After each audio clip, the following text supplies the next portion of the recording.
নমস্কার বন্ধুরা, তোমরা কেমন আছো? আশা করি ভীষণ ভালো আছো। আমিও কিন্তু ভীষণ ভালো আছি। তো এই ভিডিও দিয়ে কিন্তু আমি শেষ করেছিলাম আমার আগের ব্লগ, দ্বারকার ব্লগ, দ্বারকা ধামের ব্লগ। আবার আমি শুরু করছি সেকেন্ড পার্ট। এটা তোমরা দেখেছিলে আগের ব্লগে বটকেশ্বর মহাদেব। রাস্তাটা করা হয়েছে সেটা হচ্ছে কিন্তু সমুদ্রের পাশ দিয়ে রাস্তাটা করা হয়েছে, মানে সমুদ্রের অনেকটা ভিতরে গিয়ে পরে মানে মন্দিরটা তৈরি করা হয়েছে।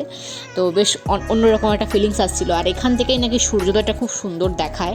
আর সত্যিই তাই, তারা আমরা আভাস পেলাম, কারণ আমরা সূর্যোদয় দেখতে পারলাম না, আমরা লেট হয়ে গেছে আমাদের পৌঁছতে আর কি।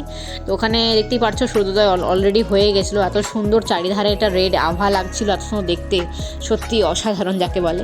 তো এখানে আমরা উপর দিয়ে সিঁড়ি দিয়ে উঠেছি, দেখো এত সুন্দর একটা মানে একটা নৌকো যাচ্ছে। আর কি ভালো লাগছে চারিদিকে, শুধু দেখছি আমি, তাকিয়ে মন ভরে দেখছি আর কি। তো সেই ফটকেশ্বর মহাদেব যেগুলো আমি এতদিন ধরে ভিডিওতে দেখছিলাম, সেই ভিডিওতে দেখা ওই জিনিসগুলো আমি আজকে আমার স্বচক্ষে দেখতে পাচ্ছি। সেটা আমার কাছে সব থেকে পরম পাওয়া, পরম তৃপ্তি আমার কাছে।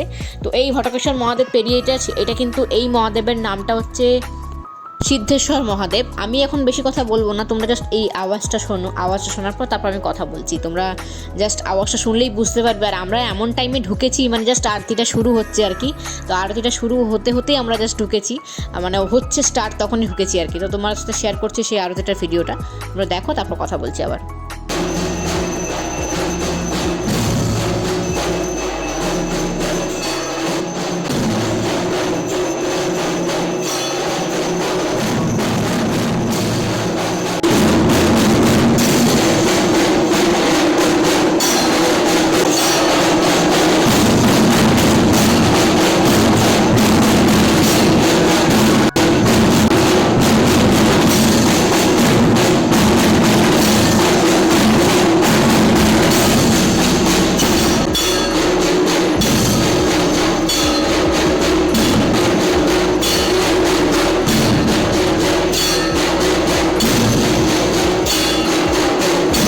মনটা জাস্ট মোহিত হয়ে গেল এত সুন্দর বাজনাটা শুনে, মানে আওয়াজটা শুনে এত ভাল লাগছিল মন থেকে, কি বলবো। সেই সিদ্ধেশ্বর মহাদেব তোমরা যদি কোনোদিন আসো তো এই টাইমটাতে আসবে, এই টাইমটাতে বাজনাটা শুনতে পাবে আর কি। গজটা মানে আরতির সময় যেটা বাজছিল সেটা খুব ভালো লাগছিল।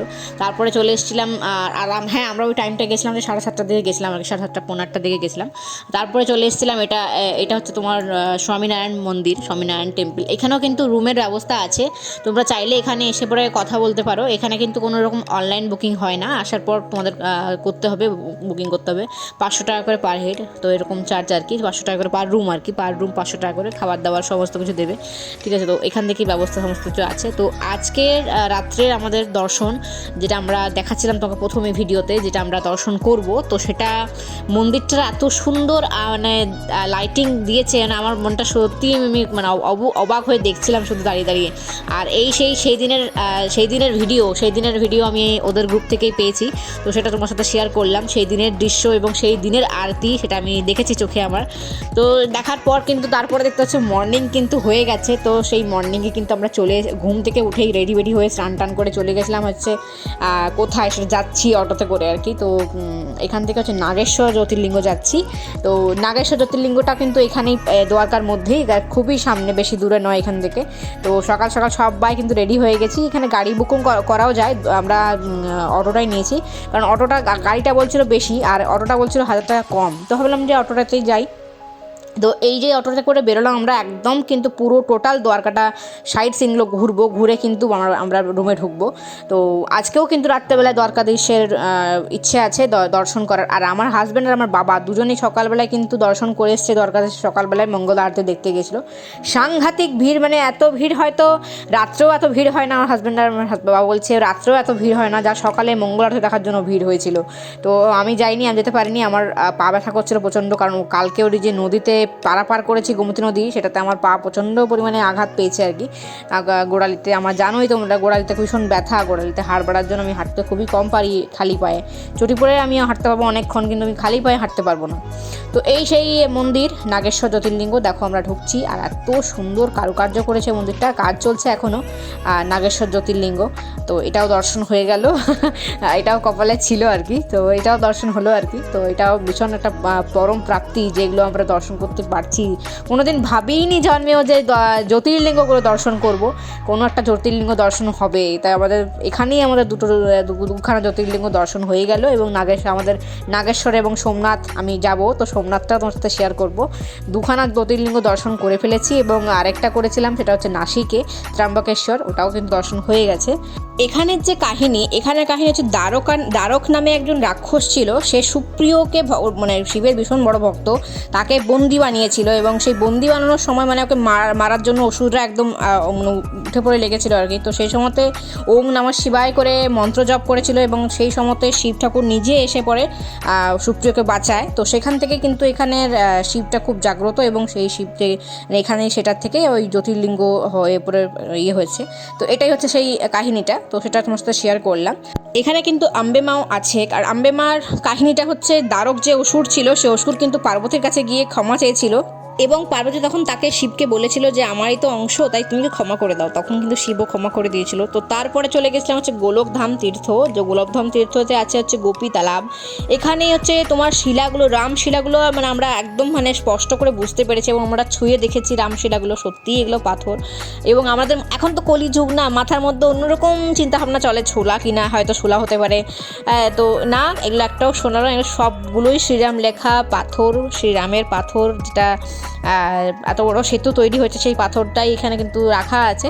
আর এখানে দেখো মেয়ে একটা পয়সা ফেললো, এত সুন্দর একটা লাড্ডু গোপাল এখানে আমরা দেখেছিলাম, এতটা ভালো লেগেছিলো কি বলবো, তোমার সাথে শেয়ার করবো। আর এই যে গাছটা আছে, এই গাছটা কিন্তু বহুত বছর পুরনো, সেই মহাভারত সময়কাল। আর এইটা হচ্ছে সেই গোপীর তালাব, যেখানে দিয়ে তালাবে বসে কিন্তু গোপীরা জল ভরতো এবং শ্রীকৃষ্ণ কিন্তু একদম গুলতি দিয়ে সেই গোপীদের এগুলো ভেঙে দিত, সেটাই হচ্ছে গোপীর তালাব। আর এখানে যে চন্দনটা ব্যবহৃত হয় কপালে যেটা লাগাই আমরা, এখানে ঘুরছিলাম যেখানে, সেইটা হচ্ছে এই গোপী তালাবের চন্দন। এই গোপী তালাব থেকে শুকিয়ে যায় তখন এখান থেকে পার করে নিয়ে এসে, তখন মানে মাটিটা বার করে নিয়ে এসে সেই চন্দন কাঠটা তৈরি হয়। আর ওই যেটা হচ্ছে সবুজ কালারের কার্পেট পাতা আছে, এটা পুরোটাই নুন ফ্যাক্টরি, পুরোটাই নুন তৈরি হচ্ছে আর কি ফ্যাক্টরিতে। তো আমরা কিন্তু যাচ্ছি হচ্ছে বেট দ্বারকার দিকে। বেট দ্বারকার কি কাহিনী না কাহিনী প্রত্যেকটা ভিডিওতে আমি শেয়ার করব আগের ব্লগে। বেট দ্বারকা যাচ্ছি আমরা, আর যাওয়ার পথে কিন্তু সুদর্শন সেতু পড়বে, সেই সেতুটা দেখার আমার অনেক দিনের ইচ্ছা, ভিডিওতে দেখেছিলাম অবশ্যই, আর ভিডিওতে দেখার পরেও চেষ্টা করছিলাম যে কবে যাবো এরকম মানে মনটা আমার কাঁদছিল যে কবে যাবো। হ্যাঁ, সুদর্শন সেতুটা সত্যিই অসাধারণ দেখতে এবং শ্রীকৃষ্ণের ময়ূর পঙ্খ আছে এখানে ছবি দেওয়া আছে, খুব সুন্দর দেখতে। আর এত সুন্দর রাস্তাগুলো পেরিয়ে যাচ্ছিলাম, রাস্তাটা খুবই ভাঙা, বেট দ্বারকা যাওয়ার সময় রাস্তাটা সত্যিই খুবই ভাঙা। তো এই ভিডিও দিয়ে কিন্তু আমার আজকের ব্লগটা এন্ড করে দিচ্ছি। সুদর্শন সেতুটা কেমন দেখতে একটু ঝলক তোমাদের দেখিয়ে দিচ্ছি, কিন্তু পরের ব্লগে দেখাবো প্রত্যেকটা ভিডিওতে, ভিডিও শুরুতে দেখাবো সুদর্শন সেতুটা কী সুন্দর দেখতে, কীরকম দেখতে। তো আজকের ভিডিওটা তোমাদের কেমন লাগলো অবশ্যই কমেন্ট করে জানাতে ভুলো না। যদি ভালো লেগে থাকে একটা লাইক করে দিও। দেখা হচ্ছে পরের ব্লগের ভিডিওতে, ততক্ষণ যেন খুব ভালো থেকো, অল টাইম স্মাইল করতে ভুলো না, smile is the best medicine. চলো দেখা হচ্ছে পরের ব্লগে, ততক্ষণ যেন খুব ভালো থেকো, অল টাইম স্মাইল করো। এই সেই সুদর্শন সেতু পরের ভিডিওতে রইলো আরও অনেক অনেক অনেক ভিডিও এবং বেট দ্বারকার কাহিনী সমেত ভিডিও নিয়ে আসবো। টাটা।